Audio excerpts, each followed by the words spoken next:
Boa noite. Começa agora mais uma edição do programa Livre Acesso. Hoje no nosso programa o assunto é acessibilidade. Segundo dados do IBGE, são cerca de 44 mil pessoas com algum tipo de deficiência aqui no estado do Rio Grande do Sul. Vamos conversar com quem enfrenta esses desafios diariamente e trazer para vocês aí de casa o que o município de Novo Hamburgo tem feito para resolver esses problemas. Os desafios enfrentados por quem precisa se locomover em uma cadeira de rodas, por exemplo, são diversos. Buracos na calçada, dificuldade nos horários do ônibus, entre tantos outros. Nós fomos às ruas para conhecer a rotina de Josias, que é cadeirante e depende do transporte público para se locomover. Confira na reportagem de Rosana Salvador e Patrícia Klein. Se para você que não utiliza cadeiras de rodas é difícil andar em uma calçada mal conservada, imagine para quem precisa de uma. Josias é uma dessas tantas pessoas que enfrenta esses obstáculos pelas ruas da cidade. Cadeirante há 11 anos, ele faz seu trajeto pelo menos 2 vezes na semana para a fisioterapia. E pelo caminho, acompanhamos de perto as dificuldades de se locomover pelas calçadas de Novo Hamburgo em uma cadeira de rodas.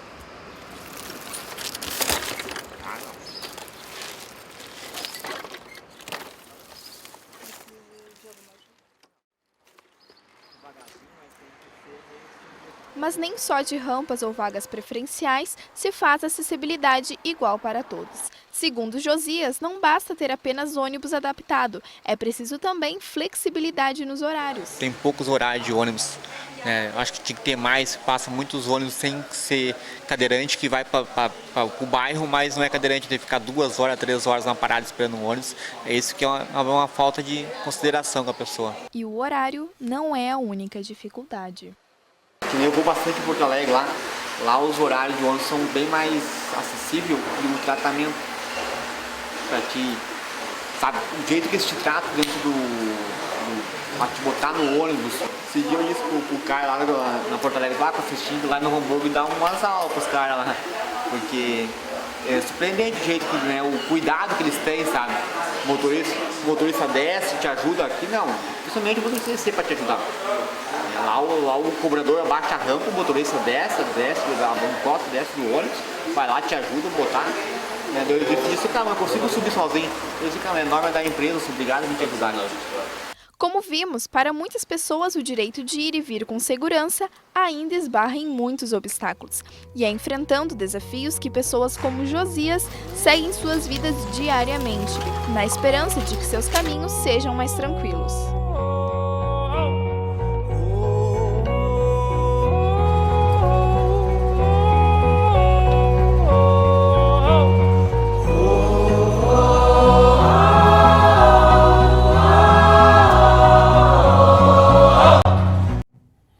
Em nota, a Prefeitura informou que o transporte público opera com 192 veículos distribuídos em 64 linhas, com 5 mil horários, e 33% dessa frota é adaptada. Ainda, a Prefeitura reforça que as empresas organizam os veículos conforme as necessidades demandadas a pedido da Associação dos Deficientes Físicos de Novo Hamburgo. Falando em Prefeitura, vamos conhecer as ações da Coordenadoria de Políticas Públicas para Pessoas com Deficiência. A reportagem é de Laís Melo e Carolina Furtado. A acessibilidade urbana é um assunto que impacta diariamente na vida das pessoas com deficiência. Pensando nisso, a Prefeitura de Novo Hamburgo criou em 2009 a Coordenadoria de Políticas Públicas para Pessoas com Deficiência.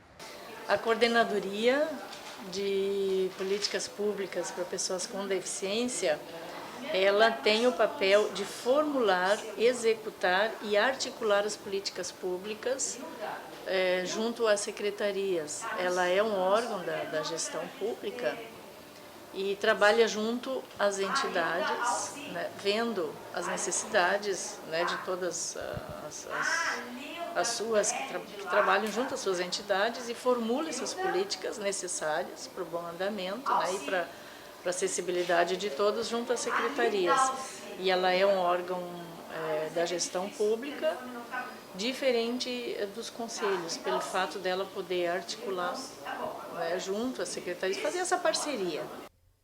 Segundo a coordenadora, Novo Hamburgo é a única cidade do Rio Grande do Sul que possui o Plano Municipal de Políticas Públicas para Pessoas com Deficiência. Esse plano tem o objetivo de garantir o acesso às vias urbanas, ao transporte público, à saúde, à educação e ao emprego. As políticas públicas em 2009, Novo Hamburgo já foi declarada a cidade com maior número de leis do estado do Rio Grande do Sul. E em função disso, em função de uma agenda do governo federal, Novo Hamburgo foi aderindo a todos os compromissos, a todas as campanhas em prol das pessoas com deficiência, e tanto é que resultou nesse plano municipal de políticas para pessoas com deficiência. E esse plano, que foi celebrado agora, dia 28 de outubro, ele contempla 12 secretarias, todas as que dizem respeito a políticas da pessoa com deficiência, ou seja, passa pela assistência social, passa pela saúde, passa pela educação, principalmente, passa por obras, porque falar de pessoa com deficiência significa falar, num primeiro momento, de acessibilidade. Então, o que significa hoje para nós, cidadãos, que falamos de políticas públicas, e Novo Hamburgo, diga-se com muito orgulho, é a única cidade do Rio Grande do Sul que tem esse plano e a quarta no país. Novo Hamburgo possui ônibus adaptados para pessoas com deficiência circulando por toda a cidade. Porém, de acordo com a coordenadora, ainda é necessário realizar capacitações junto às empresas de transporte e aos usuários, orientando como utilizar o ônibus adaptado de maneira correta. Nós temos um avanço, né, na questão no quesito transporte, com vários ônibus já adaptados. E o que a gente tem visto assim, como uma das maiores barreiras tem sido a barreira atitudinal. Então eu acho que assim, ainda precisamos fazer muitas capacitações, né, tanto para o usuário, quanto para o motorista, os empresários, né, os próprios órgãos que regulam o transporte na nossa cidade. Mas os avanços assim nos últimos anos, eu acho que também em função do controle social, né, eles foram grandes. Temos vários ônibus adaptados, já temos circulando em toda a cidade, não ainda dentro do desejado, mas vamos entender que isso é um processo. Quanto à arquitetura dos prédios comerciais, escolares e industriais, a coordenadora revela que o município ainda tem muito trabalho a fazer em relação à acessibilidade. Aí eu acho que nós temos um longo desafio pela frente ainda, né? Porque ele gasta, ele paga impostos, ele trabalha, ele é um cidadão, né? Então, olhando por esse prisma, que cidade nós temos hoje? Como poderíamos avaliar no quesito arquitetônico, de construção? Como que os profissionais estão entendendo isso? Ainda temos um longo caminho pela frente. Nós vamos para um breve intervalo, mas não saia daí que a gente já volta com mais Livre Acesso.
Você sabe o que significa uma empresa que possui o selo Investimos na Vida? Olha bem, com esse selo você pode ver o Christian brincar com tranquilidade por ter todo o apoio e acolhimento que precisa durante o seu tratamento. Olhe bem, com esse selo você vê a esperança e sorriso dos pacientes que sabem que podem contar com todo o apoio da Brale nesse momento difícil. Agora você entende a importância desse selo? Procure no site da Brale quais são as empresas que possuem o selo Investimos na Vida.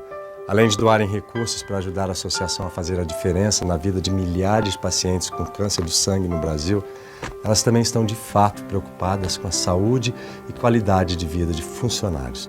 Afinal, a responsabilidade social deve começar pela essência e cultura interna das empresas. Se você tem uma empresa, ligue para a Brale no 0800 773 9973 e saiba mais sobre o selo Investimos na Vida. Ajude as milhares de pessoas que lutam contra o câncer. Elas precisam de você.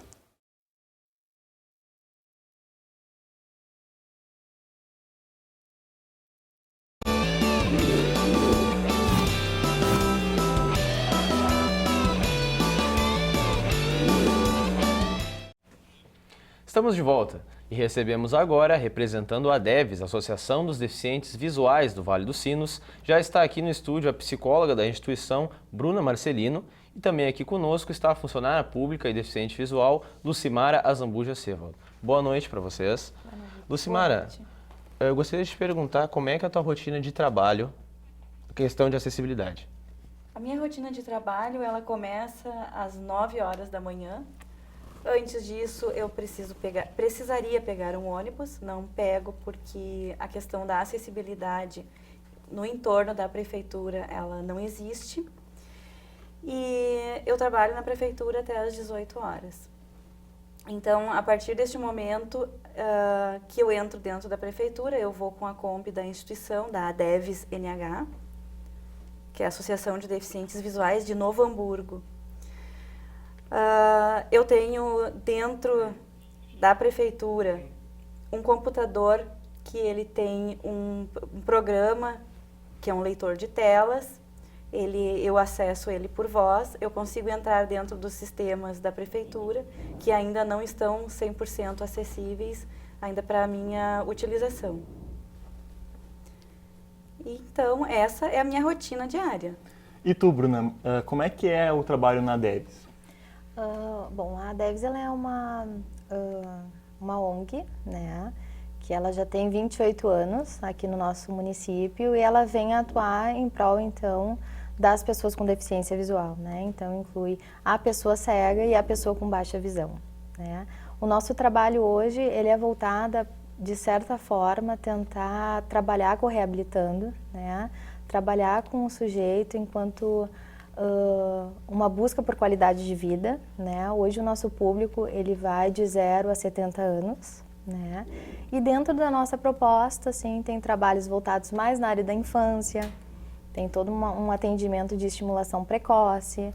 Nós também realizamos vários grupos de convivência com adolescentes, com o público adulto. A gente recentemente começou um grupo de jovens adultos, que é aquele pessoal assim de 20 a 35 anos, né?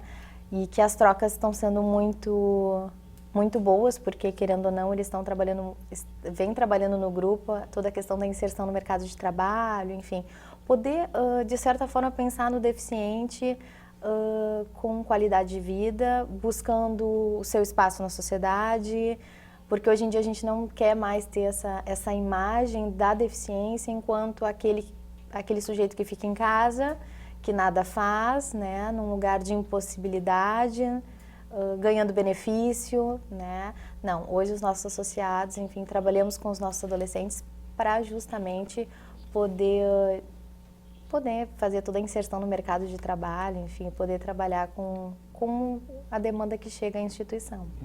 E a Lucimara, além de voluntária da ONG, ela também é casada com o Ricardo, né, que é presidente da ONG. Como é que é o dia a dia de vocês? O nosso dia a dia, eu não vou dizer assim que é 100% normal, porque tem a questão da deficiência. Algumas pessoas ficam curiosas, querendo saber, por exemplo, como que eu sei que um fogão está ligado, como que como que a lâmpada está acesa, qual a diferença, né? Como que eu vou deixar a lâmpada acesa ou apagada e tal. Então, a gente vai criando mecanismos. Eu estudei, quando criança, em uma escola chamada Instituto Santa Luzia. Ele era em Porto Alegre e ele era uma escola especializada para pessoas com deficiência visual, cegas e com baixa visão. Os internos, naquela época, eram mais os cegos mesmo.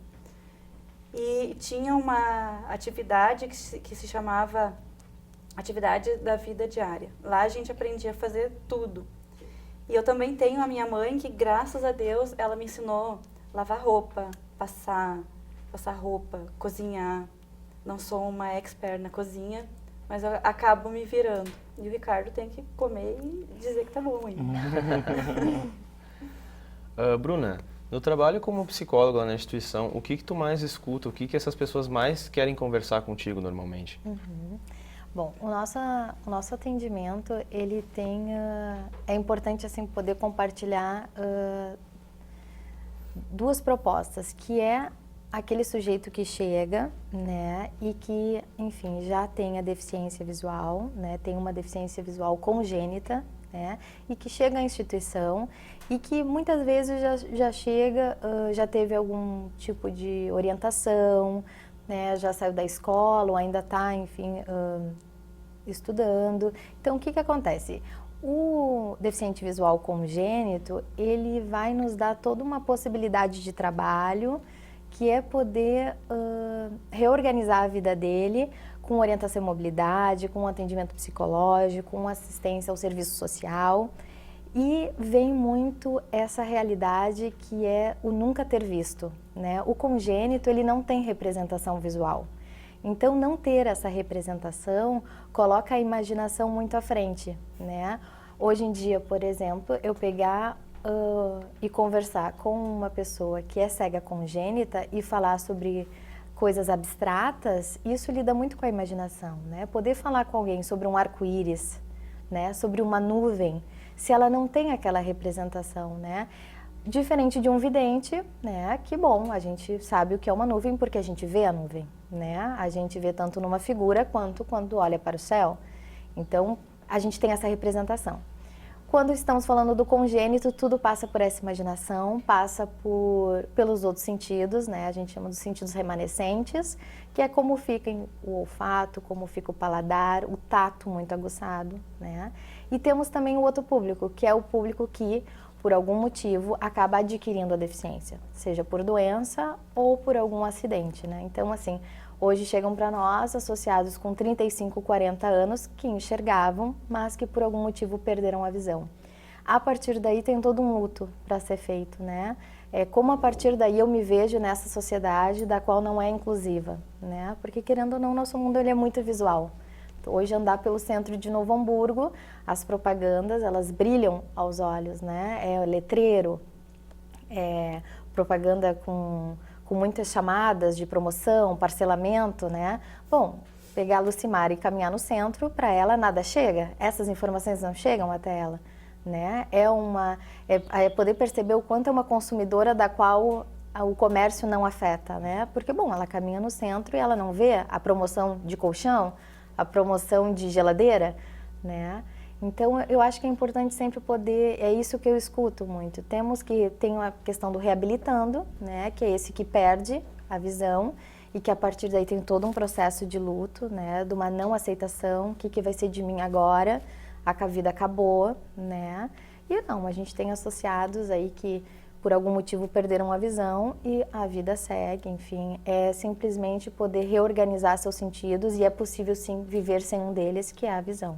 Né? Agora, Bruna, tu me comentou antes que a Debs, além de atender os deficientes, vocês fazem um trabalho com a família, né? Com as pessoas que estão na volta no dia a dia dessas pessoas.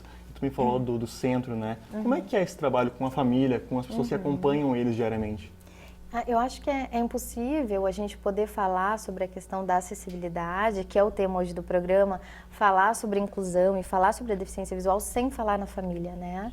Porque muitas vezes esse sujeito chega até nós através de um familiar, né? É muito difícil, por exemplo, uma pessoa com 35 anos que perde a visão por algum motivo, ela chegar e bater na porta da DEVES, assim, ela vai ser levada por alguém, tem um processo, tem uma negação, né? Ela não quer aquilo, né? Poder estar num grupo onde todos são cegos, né? E ver aquilo tão perto da minha realidade, bom, isso não tem como nós não trabalharmos a família.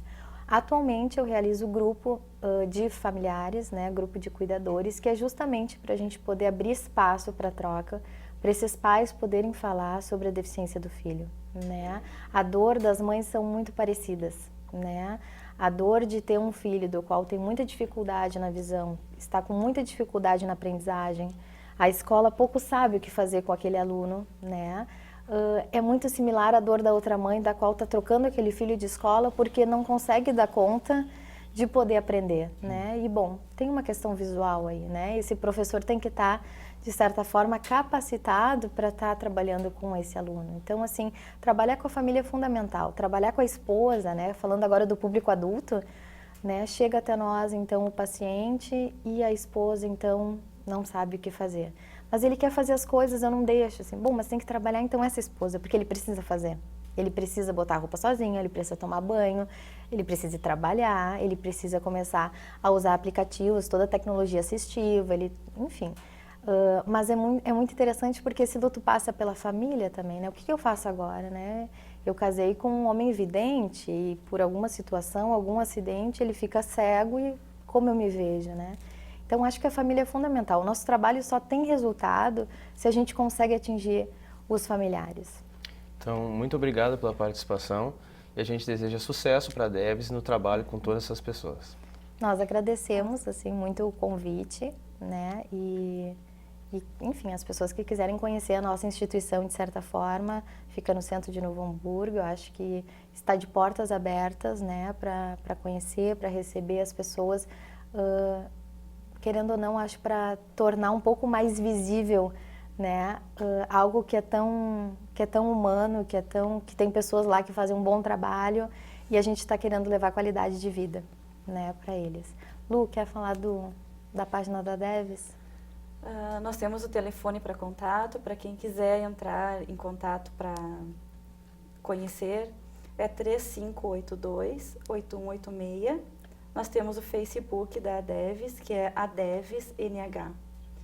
O e-mail também é adevesnh@terra.com.br. Então tá, a gente agradece a Bruna e a Lucimar e a gente vai para um breve intervalo, mas já já a gente está de volta.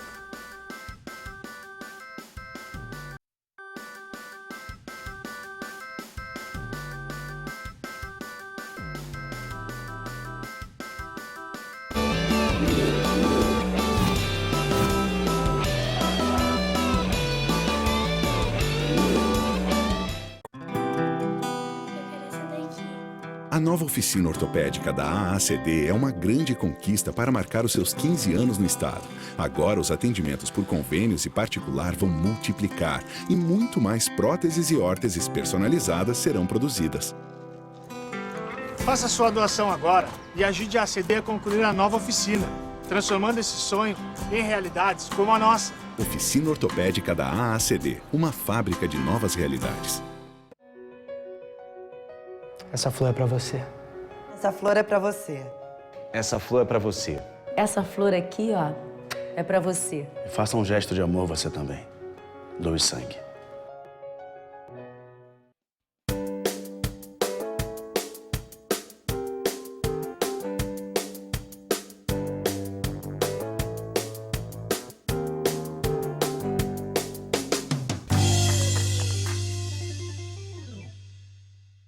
Para defender uma causa, você pode criar um exército. Fazer barulho. Abaixo assinado. Greve de fome. Parar o trânsito. Engajar os amigos. Gritar. Espernear. Protestar. Só não pode perder a vontade de mudar o mundo. Lute pelos direitos das crianças. Fundação Abrinq. Você com o poder de transformar.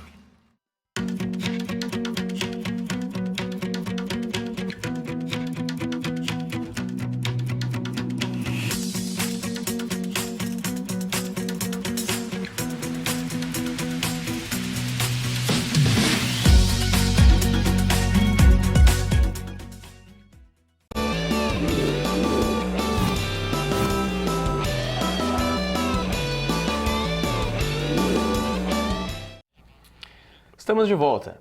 Em novembro, o Código de Trânsito mudou. As multas para quem estacionar em vagas destinadas a deficientes aumentaram. E quem explica essas mudanças é a repórter Patrícia Klein. A segunda mudança no Código de Trânsito brasileiro, referente a vagas preferenciais, entrou em vigor dia 1º de novembro deste ano. E para saber quais são essas mudanças, conversamos com a fiscal de trânsito de Novo Hamburgo, Claudete de Souza. Essa modificação realmente faz com que as pessoas tenham uma consciência maior e respeitem o espaço das vagas preferenciais, que tanto o idoso quanto o deficiente físico, ele necessita de um espaço prioritário para ele pela condição que ele se encontra.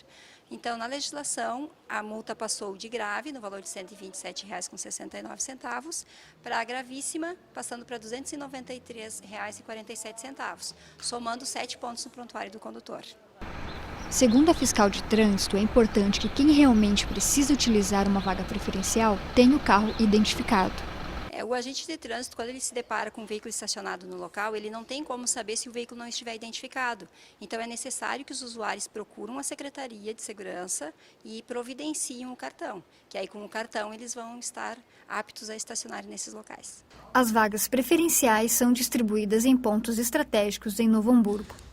As vagas hoje na área central, onde existe estacionamento rotativo, ela é limitada a 5% das vagas para os idosos e 2% para os deficientes físicos.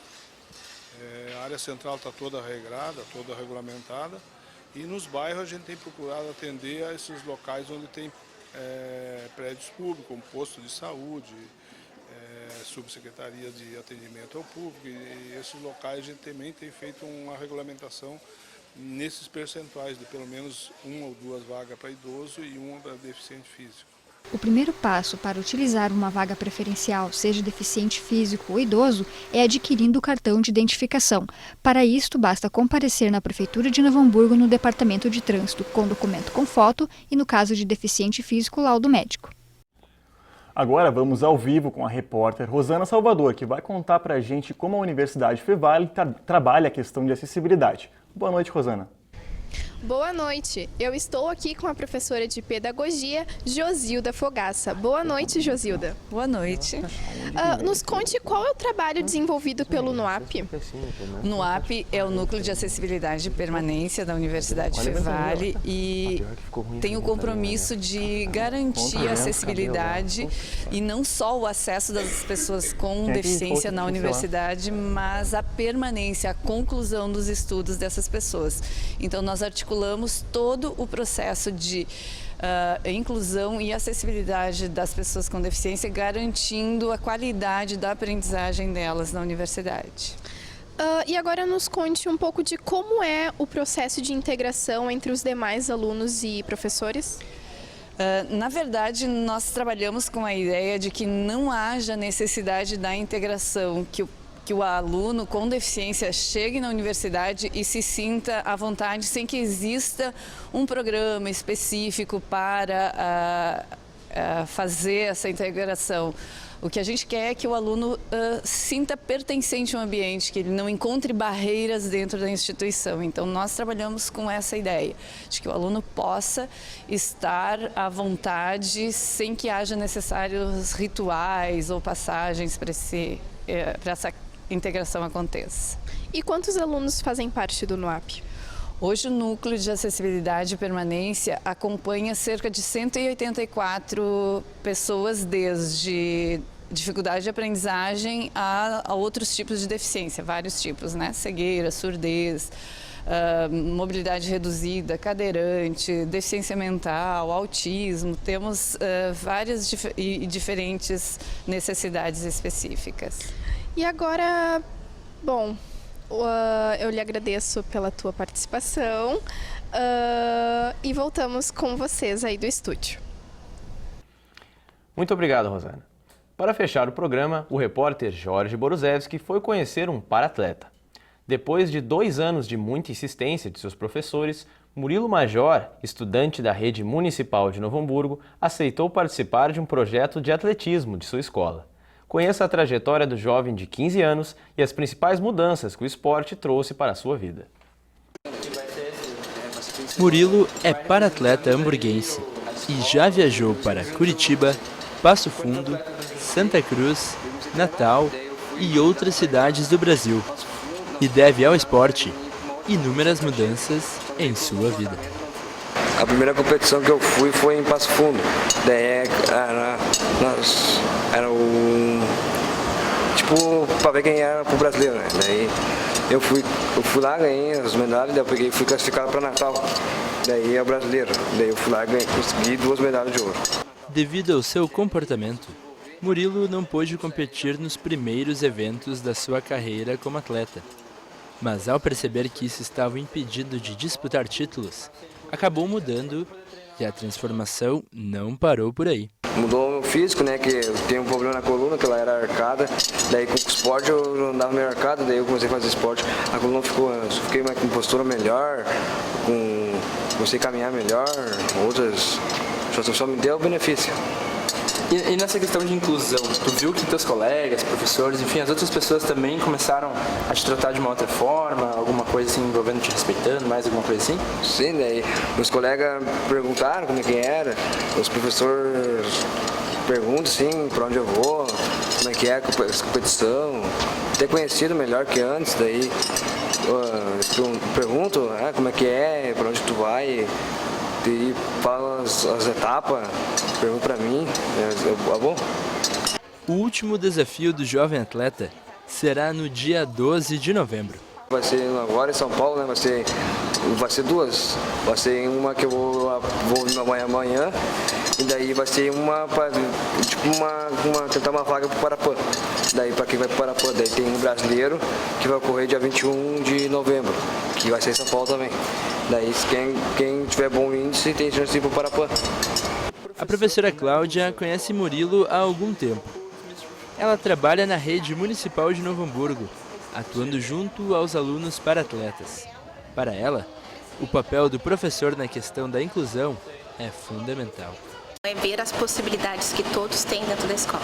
Sendo criança com ou sem deficiência, os professores têm que buscar adaptações para que todos possam participar em igualdade. Histórias como a de Murilo e Cláudia só são possíveis graças ao esporte, que atua na educação como uma ferramenta de inclusão, promovendo oportunidades a todos. A gente costuma dizer que o esporte ela vem a agregar para que na educação também a criança se desenvolva, né, integralmente. Não só as crianças com deficiência, mas também as sem deficiência. Então é para todos. O esporte acaba então sendo uma ferramenta rica que a gente pode explorar para atrair a criança tanto para a educação quanto para o esporte, né, e assim sucessivamente para o resto da sua vida, assim, para a qualidade de vida dela integralmente. Chegamos ao fim da primeira edição do Livre Acesso. Com este programa, esperamos que cada vez mais a acessibilidade deixe de ser um problema. Muito obrigado pela sua companhia e boa noite.